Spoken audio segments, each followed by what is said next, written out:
Okay, great. You heard this meeting is being recorded, so just so you're aware of that. And welcome again to another edition of the Center for Teaching Excellence Innovations workshops. My name is Brandon Taylor. I'm one of your friendly neighborhood instructional designers at City.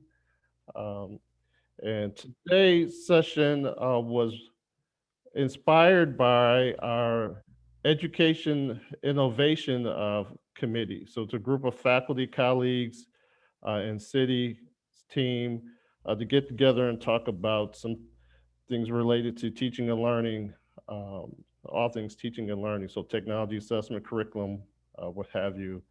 And it came up in a conversation about students maybe, I won't say complaining, but maybe questioning why certain assignments were worth more than others, or why they even had to do certain assignments with that. And so in that conversation, I had mentioned that, curriculum maps can help with that. If the assignments are aligned and you use curriculum maps to do that alignment. And I won't mention names, obviously, because there was some feedback that a number of faculty colleagues aren't that familiar, if at all, with curriculum maps. And I know of myself, as being a Quality Matters reviewer, looking at courses across the country, I've seen that at other places. So that's not a rush phenomena. That is higher ed phenomena that I'm surprised at how many courses are developed, or even training as far as that goes, without a curriculum map looking at how that course and those objectives and those assessments fit in to um, the overall program and meeting the overall program's goals and outcomes and licensure requirements, things of that nature. So that's how this came about. With that, it was so City was kind of asked to do this, if you will, and that's it's really great. So just by a show of hands, I won't do a formal poll, but has anyone used a curriculum map before? If you could just give me a thumbs up for yes, or thumbs down for no, some indication, or you could verbally. Okay, so I see some visual thumbs up. So okay, some people have. Okay, and I do want to I recognize we have some of our instructional designers on the line as well. Laura Smith is our newest instructional designer, and Lynette Washington is our most, has been at Rush the longest. So she's our senior instructional designer, if you will, at Rush. Okay, it's good. So um, just briefly, for those of you who have used curriculum maps, do you find them helpful, or do you feel it's just an added task? Any feedback or comments for those of you who have used curriculum maps? Hey, Brandon, this is Paula Joe. I think I've only used curriculum maps when I've been with an instructional designer, designing my course or going through the quality matters, but I don't use them consistently when I'm reviewing my courses and looking at them. So that's where I sometimes get into trouble with the assignments and having them not follow back to the objectives and things. So I think for me, it's more just how can we take this concept of curriculum maps and really integrate it into how we look at our courses. Okay, great. Thanks, Paula. Okay, so I see some other comments that helpful make sure content is being taught is addressed. Yes, um, definitely. And for those of you maybe who haven't used curriculum maps, any particular comment on maybe why you haven't, or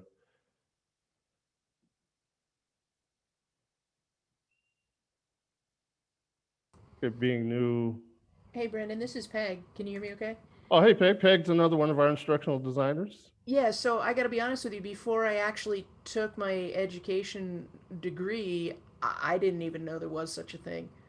I feel silly for not knowing about curriculum maps for so long, but I think that it's something that if you're brought up through the field of education, then you hear about them. If you have another career that you're teaching, in my case it was culinary, and we never talked about curriculum maps in culinary education.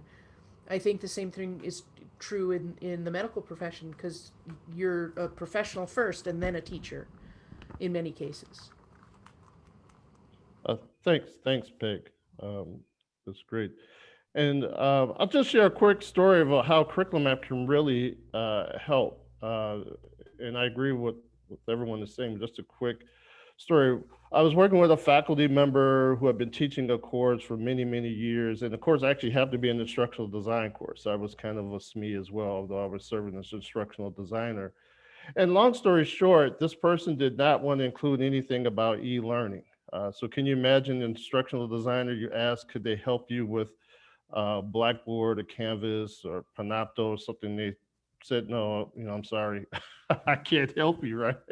Even though they could do the assessment. So long story short, I went to the program director, this is at another institution, and had a meeting with the program and the faculty, and I used the curriculum map to show where this is a requirement of the program and where this course is currently designed by the colleague had these gaps in there. And so long story short, that was an amicable way. The faculty member really understood. He actually changed his courses at some other institutions he was teaching, because he was teaching the same course at some other institutions as well. So it can be really a great tool, to, if you will, to maybe break a tiebreaker. Some people feel that something should be in the course or not in the course, or should be assessed a certain way. We all go back to the curriculum map, then we can, kind of facilitate the agreement and alignment better with that. Okay. So I'm going to share my screen now just to go over a few resources. And then, like I said, we will have time to do like a micro mapping activity.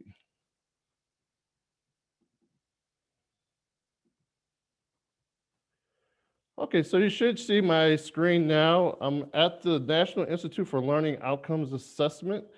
They have a very nice curriculum map guideline resources example. So I'm going to post that in the chat so that you can access that as well.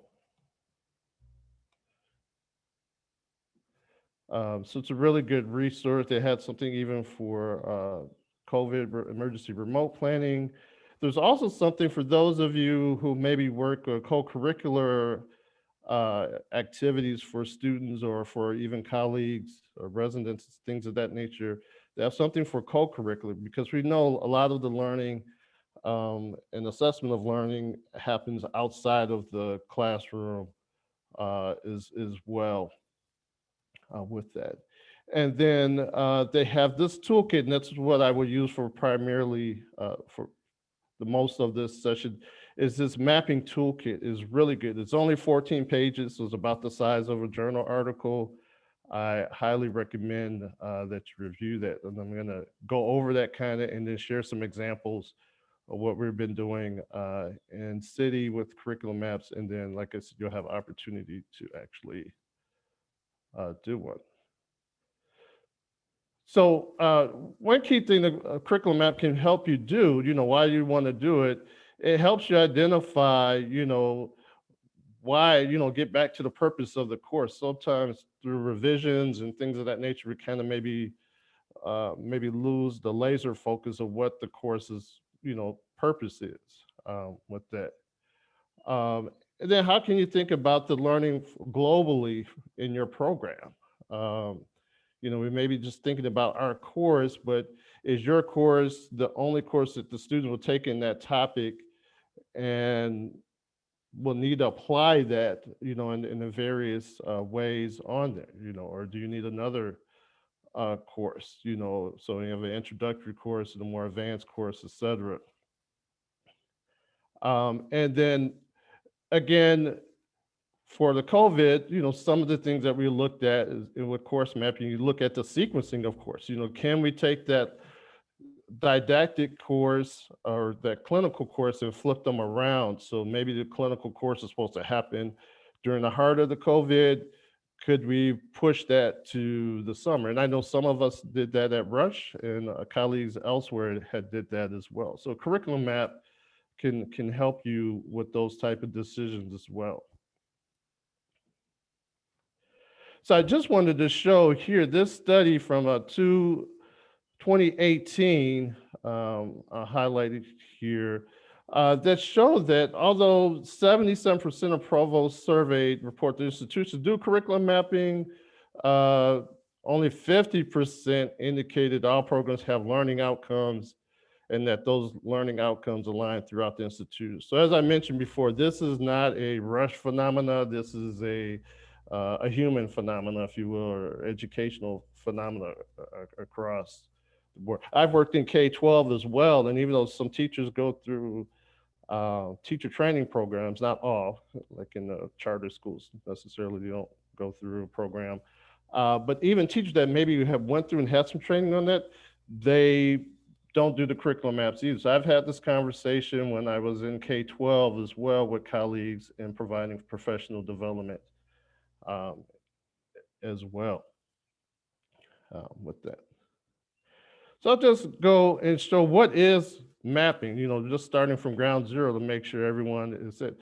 It's really just a plan. That's what my subtopic of this title of the session was, curriculum maps and master plan for teaching and learning.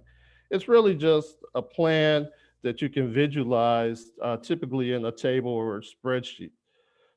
So you would typically have your learning outcomes and then your courses. I actually do mine a little differently. I'll show you that. Uh, but basically, you just kind of get a high level first pass of where the outcomes are being addressed or met by your particular courses or training. So it could be training as well. So if you have some co-curriculars, it could be that as well. But just kind of getting an idea of where they relate, any type of relationship or what you think is that. So that's the basic level curriculum map and what we usually would call a crosswalk.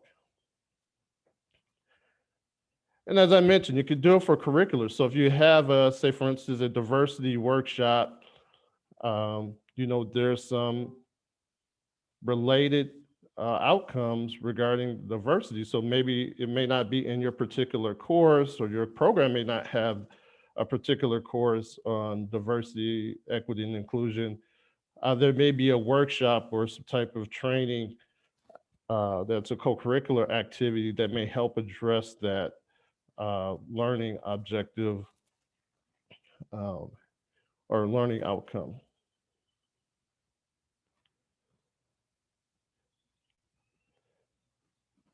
And so in this one, again, you look at mapping, and I'm going to show you a little remix of this too later. So looking at the progression of your courses. So when the outcomes, you typically will see in a curriculum map introduced, exposed, or mastered. You see here mastered with those. And I'm going to show you another method to use in that. But you kind of indicate where the progression is. Obviously, you need to make sure that you have the correct sequencing of courses. And the curriculum map can help you. And I know that sounds kind of basic, but I have worked on projects where we had to reorganize the sequencing of the courses in a program because based on the curriculum map and the requirements and outcomes, there needed to be kind of a change. So either reorganizing the sequence of the courses or modifying those courses. So I have seen that, even though it sounds like a given in the basic, but the curriculum map can help everyone stay on the same page, even with sequencing. So knowing that student is introduced and exposed before, they're assessed or, or expected to have mastery or competency with that. And so you'll see this kind of scenario often in a curriculum map. And then next, which is very, very key, this goes back to the discussion I mentioned earlier in our education innovation, the curriculum map definitely helps with the assessment. If you do your curriculum mapping, I won't say correctly, with fidelity, and it's everything is really aligned well, and then you, including your how you assess the outcomes in it, that makes the creation of the assignments very, much more easy. And so you don't have to think maybe should I have think so much, should I have an essay or an exam? You can tell by the learning outcome what type of assessments would be best.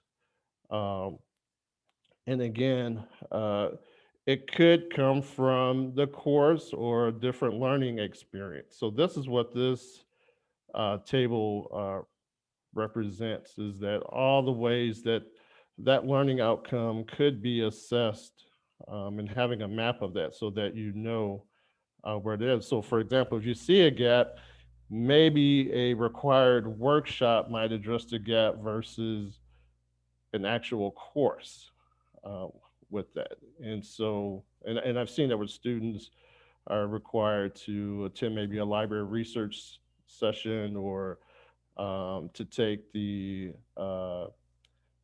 city, not Brush's city, but the city for IRB requirements. We don't necessarily have a separate course for IRB requirements. We have an external activity typically that students take to get the city certification for IRB, as an example. With that. And so just some ways that one might do a process map. So sometimes, again, we typically use a spreadsheet. You can use a Word document. It's up to you. Spreadsheet gives you advantages of, you can color code with they call heat mapping, or to automate color code. So if it's an introductory level course, it would be a different color, things of that nature, versus an advanced course would have a different. So you can kind of even visually see that. Sometimes it's done by the program chair in isolation. So some places, the program director does. I was talking to a colleague at another institution recently, and they're hiring new program directors because I had asked about their curriculum maps. And unfortunately, they're developing courses without the curriculum maps, but the response was that they're bringing in program directors who will be creating the curriculum maps for these programs. And so oftentimes you see that. Sometimes you see it in committee, and this is kind of what I kind of recommend. So you have groups come together, committees, to help review this. Let's see, the chat. Oh, okay. Take care, Christina. Um, and so it depends on your department, your program, what's the best fit for you. But those are the typical ways, either individual or in teams or a combination thereof. And again, the before you start your mapping, you want to ask these questions. One, do you have outcomes already? I've worked on projects where it was really more of an alignment program, but we realized they did not have objectives, and had to, help with the objectives. And I'll show you some resources for that as well. Again, looking at your syllabi, see if they're comparing those. So if you have courses already and going through a review, so you want to get all your resources together regarding the courses and programs so that you have them, looking at the catalog descriptions, things of that nature. And then finally, just a brief summary of the curriculum. It provides an overview of the curriculum. It explores alignment. It identifies how courses can be assessed, I don't like this word backwards design, but designing with the end goal in mind. That's what backward design is. As an instructional designer, learned that you start with the end in mind. So to me, backwards designing is not the correct term. So sorry about that, my little soapbox. Um, and then understand the relationship of your course and the other courses in the program and how students take those courses. And then looking at the strengths. So you may see that you have 3 courses in a particular that address particular learning outcomes, and maybe one on another outcome that is really key for the students in their field. And so curriculum maps will help look at the balancing, if you will, or oh, okay, thanks. Emily says you map all the courses to professional accreditation standards of our national organization. That's key, and I'm going to show you some of that. So, um, and so it helps identify strengths and weaknesses in there and gaps, as I mentioned. Again, looking at the sequencing of the courses. So, if students maybe on their boards, this happened actually to my daughter. I knew she's in a pharmacy program, and second year and PP2, and they threw another course in the program, that wasn't on the curriculum beforehand, and was a microbiology course. And so I told her, I said, well, I would bet that, maybe looking at the boards, they probably figured that students needed a little more in microbiology, so they probably added that course, after looking at the results of their boards with that. And so it can definitely help with and then the advising tool.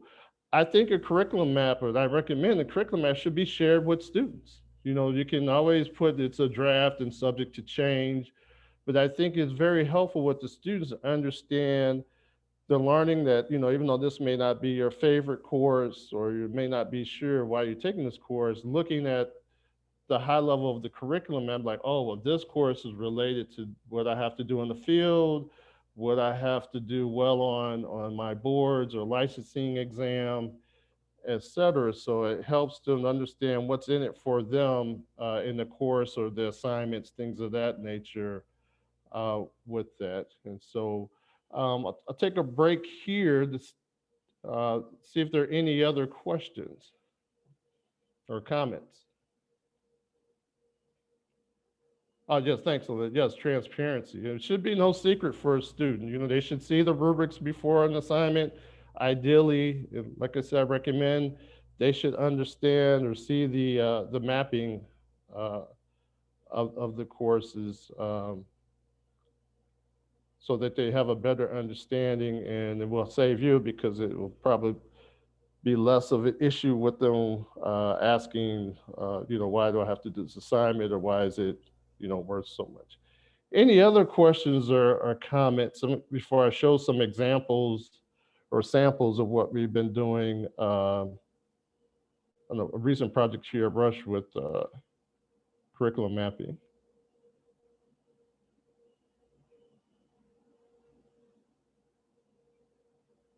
And I'm going to paste the link to this in the chat as well, so you can access it.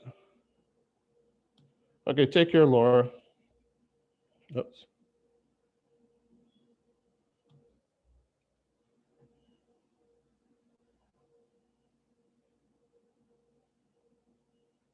Okay, so now I'm going to show you just a couple samples of what we working on. So on this screen, I'm showing what we call a crosswalk. So this is the highest level of the curriculum mapping. It's for a project, actually for a residency program that had a grant or has a grant at Rush for diversity, equity, and inclusion training. And so here are the outcomes for the program in this first column. And then the National Medical Residency, AGCME competencies related to diversity. So there are two, and they're actually core competencies for residency, all medical residencies. And then there were the goals for the grant project. And then Rush's residency program, and this is for internal medicine. Emergency medicine is working on one, and actually a couple other residency programs at Rush that are working on diversity, equity, and inclusion curricula training, if you will.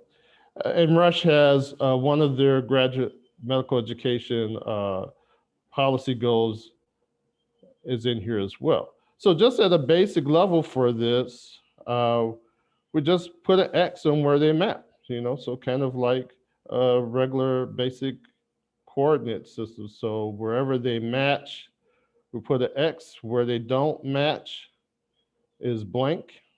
And you may want to put a minus sign just to make sure, you haven't skipped anything. So you could have X and minus, if you will, or whatever indication you'd like.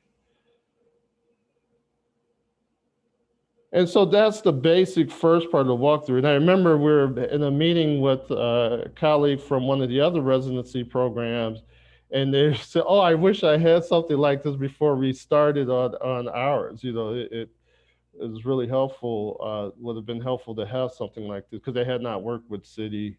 They kind of went on their own, but we are collaborating now since that meeting. So that's a basic sample of the high level mapping we typically call a crosswalk, where you look at your program outcomes and your standards for your profession, et cetera. And you kind of look at all those together to get a high level of how they might relate with that. Then from the crosswalk,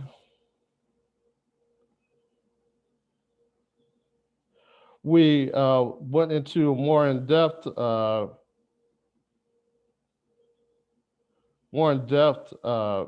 curriculum map. And we did this in the Excel. So it took the goals and mapped those to the outcomes. And then in this program, there are different components. So there's a lecture series, there's a book club, and there's a communication training. So this could be courses. I have components here because it's more of a training curriculum versus a academic program. But this could be courses, your different courses. And so we looked at, again, the lecture series is addressing these two particular outcomes from the project. The book club is addressing the same two. And then the communication training, which they're using an external consultant for, is addressing these two right there. So it kind of shows that we do have resources and applied to the different outcomes. So seem to have coverage there.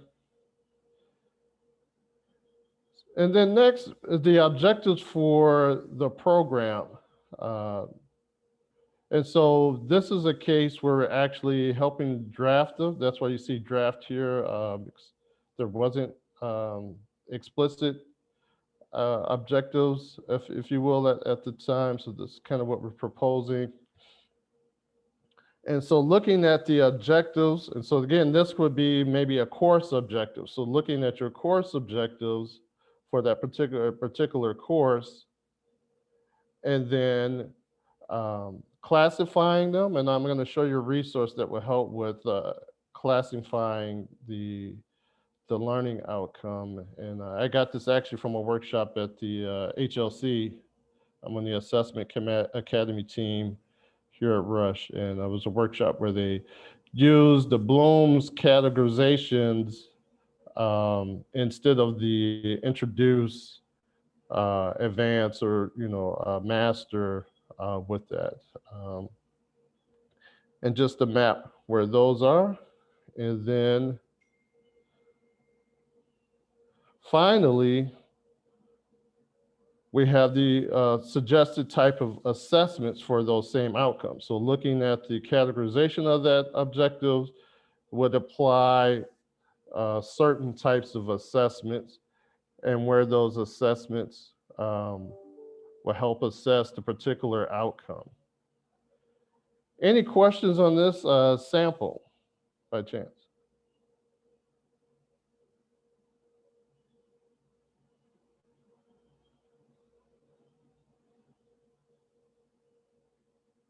Let's see the chat.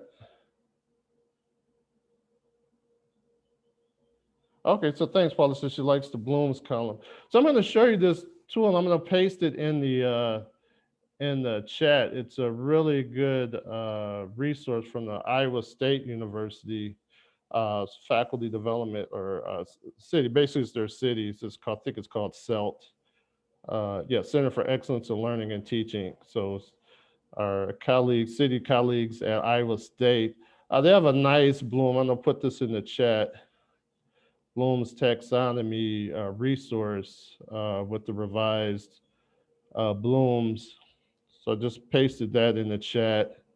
And the one thing I really liked about it, we're all probably familiar with Bloom's to some degree. So these are the categories, and this is from lower level learning to higher. So to remember, understand, apply, analyze, evaluate, and create. But what I liked about this and what I use in my curriculum maps is they break it down even further. So in remembering, are you remembering a factual information? Or are you remembering conceptual information, et cetera?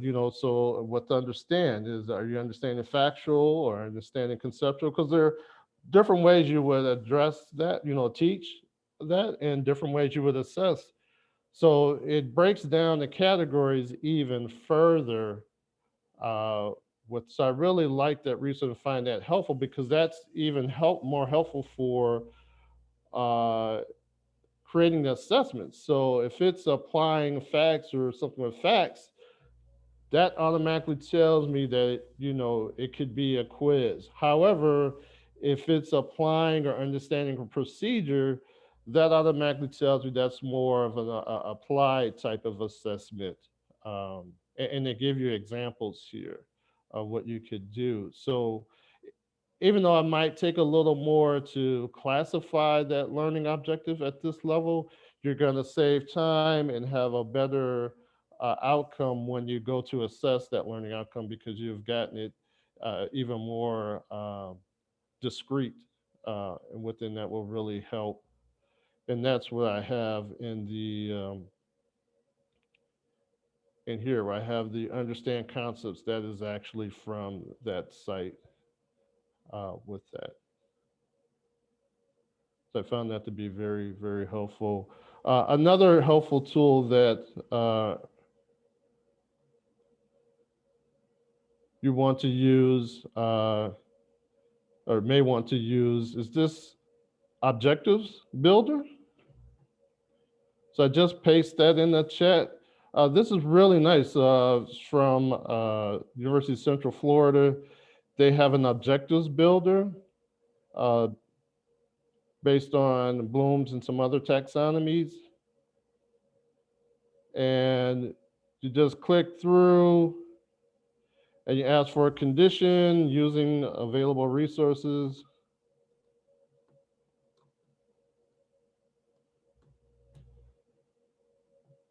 Then it takes the audience. I'll just say the student. Or you could say learner if it's professional development. Then you choose your domain. Is it cognitive, affective, or psychomotor? And you select the level. Is it remember? Or just go to remember. And then you select the verb. I'll just choose define just for sake of time here. And then I will put in here the product, what they have to do. So they have to define evidence base. based practice.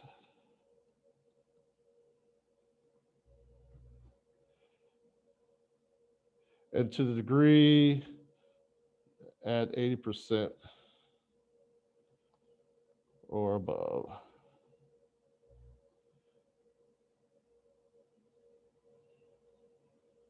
And so it gives you your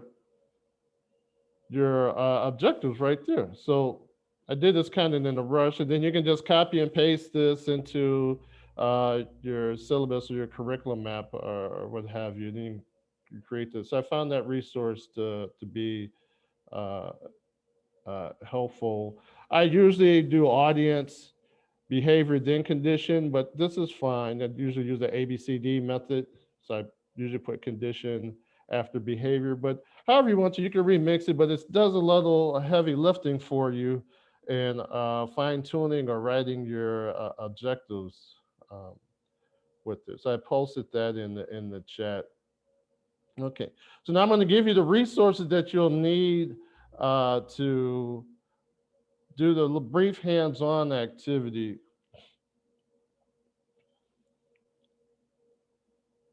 Uh, with that. So Rush actually has some university learning outcomes or learning objectives for all students, regardless of program with that. And so I'll paste that in the chat. This is what is used in the assessment committee reports that programs and departments provide. So I'll paste that in the chat as well. The other resource you'll need for the activity, if you don't really have your learning outcomes or curriculum maps with you, in the Rush catalog under the degree and certificate programs, you have all the programs, and if you click on one, just click on nursing as the first one. And so they list their terminal objectives for the program here. Some programs don't have it listed in the catalog. They may have it listed other places. So some programs you'll see, I'll just go to the next one. I've seen a number of programs, even though they didn't have learning outcomes listed, they have these technical standards. And I don't know if this is a Rush thing, but I've seen this in a lot of the programs that did not have their learning outcomes listed as well. So I'm going to paste the catalog in the chat as well.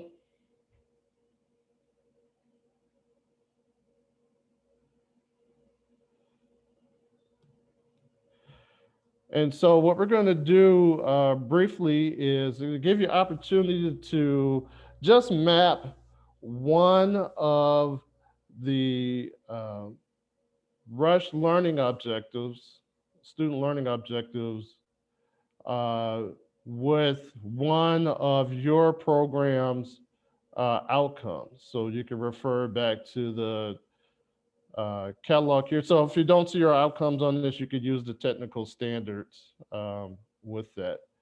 And so I'm going to stop sharing. I'm going to give you a template in the chat. So in Zoom's chat, you can send files, which is really nice. So if you had something you had to send at the last moment, like an article or something, so everyone should see this Excel spreadsheet in the chat. If you take a moment to click on that, and that'll be your template.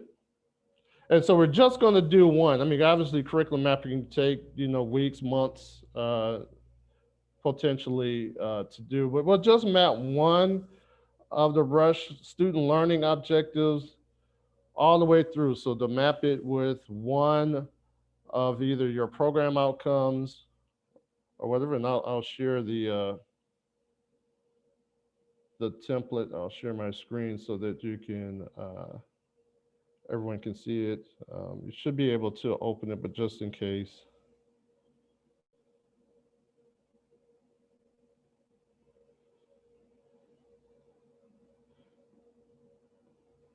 So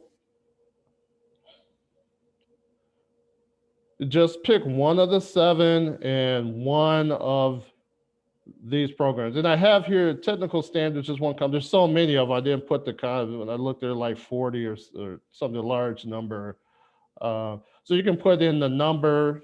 So if it addresses 2 of your program, I'll just put number 1, number 2, or same with the licensing requirement. There could be a lot. You could do a separate tab in Excel for these. I typically might do that depending on the project. But for this exercise, you could just list in the numbers of them. And then in a particular course, you could just choose one of the objectives for one of your courses and map that to one of the rushed learning outcomes.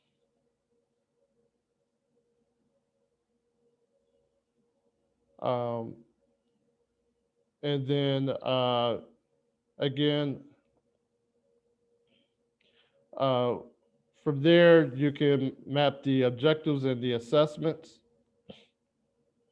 assignment. So we only have 2, so at least let's map at least your one of the learning objectives to one of your program objects, and then you can maybe skip over to maybe an assignment or what you think might be an assignment for the, just to kind of get a hint of this. But you have this template that you can use, which should be helpful.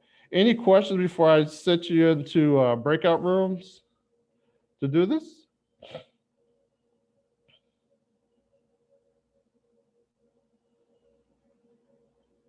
We'll have,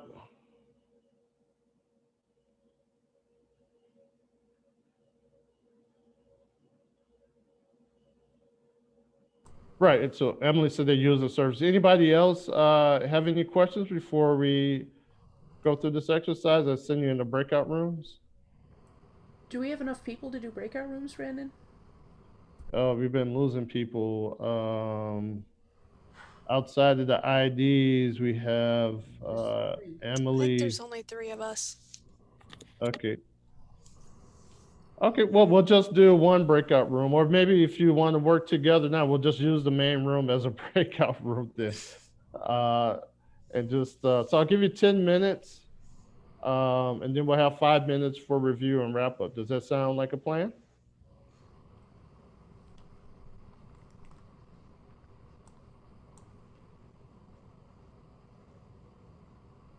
Is that okay with everyone, or are we not interested in doing the exercise?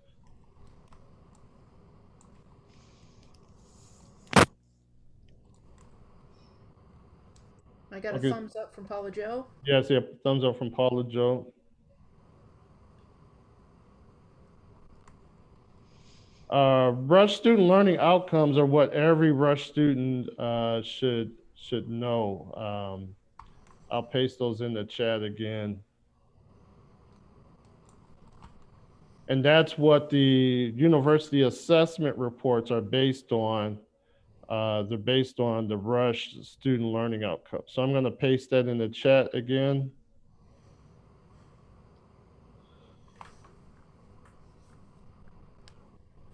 Rush SLOs. Okay. So are we picking any course, or are we just doing a made up course, or how are we doing this? Yeah, I was thinking someone could just want to choose a course, or here, why don't I do this? Since we're not in the breakout room, let's do this.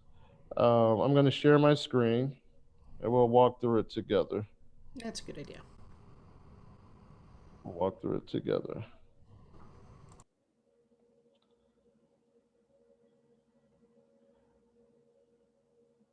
Okay. So let's start with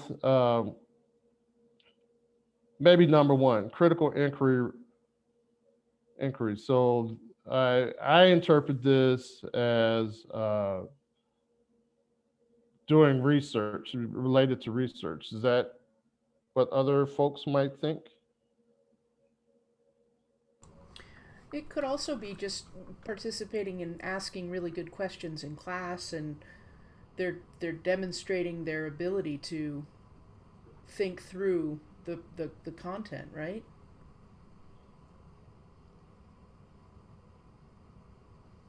Okay, well, maybe let's go with number 3. That one, right, that one I think is a little, maybe that's the one I think. So let's do number 3, demonstrate scholarship understanding of research principles, okay? So if we look at that one, and then we go into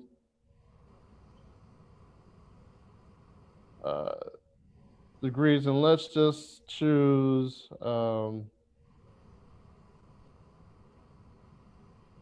there's a clinical health sciences. We're going to a medical laboratory because that's based on research. So we look here in the medical laboratory, look at their outcomes here. This is for this program.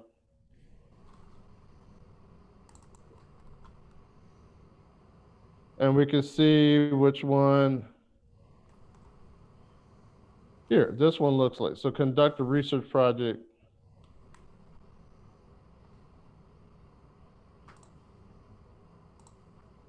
So we just take that.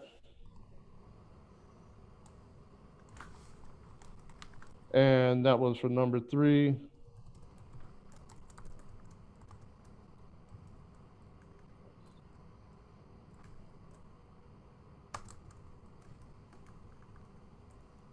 Okay.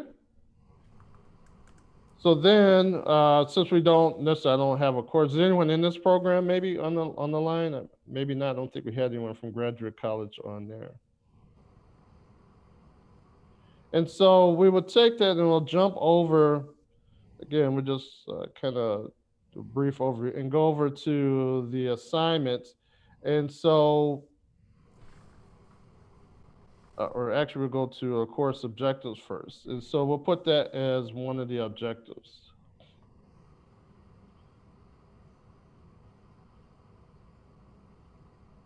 And we said that was related to number 3 of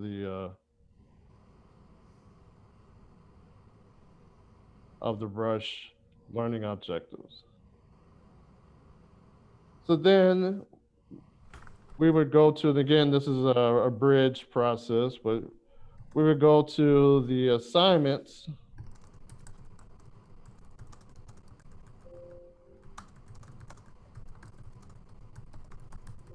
Someone can mute. I hear some loud typing. Sorry, that was me. Thank you. I don't know why it's not letting me paste. Huh, interesting. Why it's not pasting.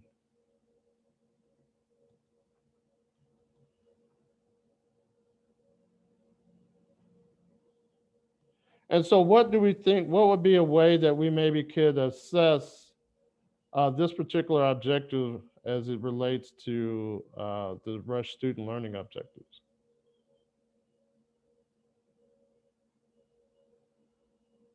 What type of assignment do we think we would want to assign? They would need to do some sort of research project, I would think. Anyone else?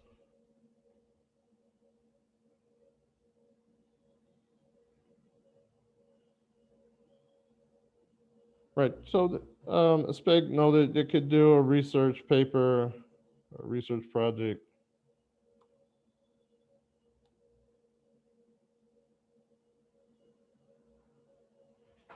And so that's kind of a oversimplified process but you have the template in the chat with that. And like I said, you could do that. I recommend doing it as a group, but like I said, sometimes people they do it individually. The chair may do that. So for Emily and Julianne and Paula, there are the remaining participants. Any questions or comments?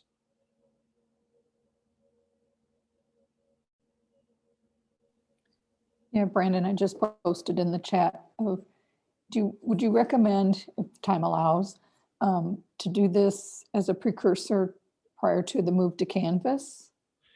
Yeah, I think that would be a good thing to do in general, to take a look at your program and courses. I think that would be helpful. City